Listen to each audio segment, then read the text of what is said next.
to our mega exclusive. Veteran banker UDAY KOTAK says the current financial situation is fragile, but it may not be a systematic problem if well handled. Speaking to Shireen Bhan, Kotak adds that the fear factor will remain until balance sheets of companies become trustworthy. Listen in to what he makes of the markets and liquidity situation.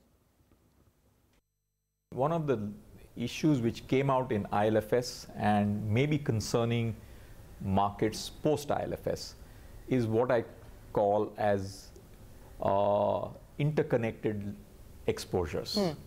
Therefore, an exposure given by, say, an NBFC to a group real estate company or a real estate company, or some arrangements which may be between two companies which may be not necessarily at arm's length, right, or lending or investment in very illiquid situation with short-term funding. Some of those issues are what may be concerning markets right now. Are more accidents waiting to happen? Is that your indication, your assessment? I will put it this way, that the current situation is fragile. However, I do not see a systemic problem if well handled. When you say you don't expect a systemic problem if well handled, when handled, on whose part? I think certainly on the part of the policymakers and the regulators, but combined with responsible market behavior.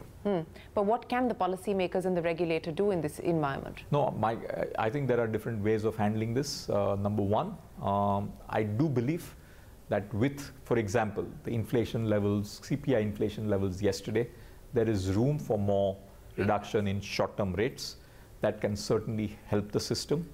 And I think it's important to keep the liquidity pretty comfortable in the system through this period. Is it not comfortable? Because we just heard from the RBI at the... No, I'm saying, I think what we got to ensure that it continues in the month of March, which is an advanced tax and a busy month. So we need to maintain good liquidity, ensure that interest rates reflect CPI, which is certainly soft. How much of it is a liquidity issue versus a fear factor? No, I think there is a fear factor. There's a fear factor. Back to the point I said, there is an element of fragility in the Indian financial system today. And in order, again, of priority, what would you say what are the biggest concerns when we talk about this fear factor? Of course, one is, you know, what has happened post IL&FS, the fact that there might be more accidents waiting to happen, and some of the other imbalances that you spoke of. But what is at the heart of this fear factor? What's causing the fear? Shireen, it's a simple thing. The system needs to trust balance sheets. If you cannot trust balance sheets, there is a problem. And time has come for everybody to question that how trustworthy are Indian balance sheets. Until we get a good answer, good answer can come either from auditors or from the regulators. And without that trust, you will always have the fear factor. So then, is there light at the end of the tunnel anytime soon? So the system is making a difference. Wherever you trust balance sheets, the system is looking differently. Wherever you have concerns, the system is punishing disproportionately. Therefore, the price of uncertainty on the nature of the balance sheet is costing many companies. So what will this then also mean as far as fund flows are concerned into the Indian market? I mean, the flight to safety is what you've already spoken of. And it's getting narrower, which is not necessarily a good thing from a long-term point of view. But I do believe that for us to be able to get the fund flow both from domestic and international investors is back to investors being minority investors to trust financials and true governance of companies in this country.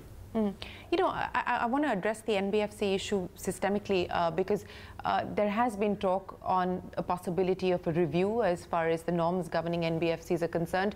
I don't know if any conversation has happened between you and the regulator or you and the government in the context of what we've seen happen with you supervising the IL&FS board. But what would the road ahead be, and is this the right time to do that? We can discuss the timing, but just go back to a coincidence. 1997 was the Asian crisis. Indian NBFCs and the financial sector started having serious stress in 1998 all the way up to 2002, 2003.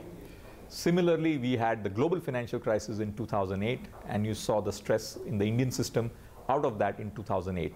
And exactly 10 years later, we are seeing some cracks which are coming into the system.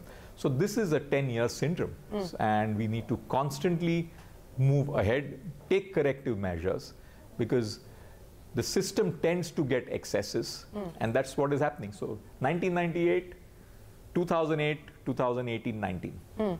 You spoke of infrastructure and manufacturing as being bets that you would like to sort of focus on as we look at chasing growth in 2019. Outside of that, what are the other sectors that you believe, both in terms of valuations as well as the growth outlook, look interesting?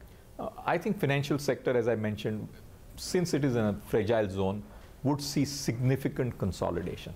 Now, consolidation, some of it will happen through mortality as well. Therefore, I believe we are going to see fewer players going into the future than what we have seen in the past. It reminds me of 1998. There used to be 4,000 NBFCs. 5 years later, we were down to, out of those 4,000, serious functioning ones, barely 100. So we saw significant transformation in the NBFC sector. You expect that kind of a shakeout? I think the shakeout is going to be pretty significant. I'm not saying the intensity will be as much as it was in 98, because prudential regulations have moved significantly since then. But consolidation in the financial sector, the time has come. And one of the things I would really like to see with the new government is a long-term structural solution to public sector banking in this country.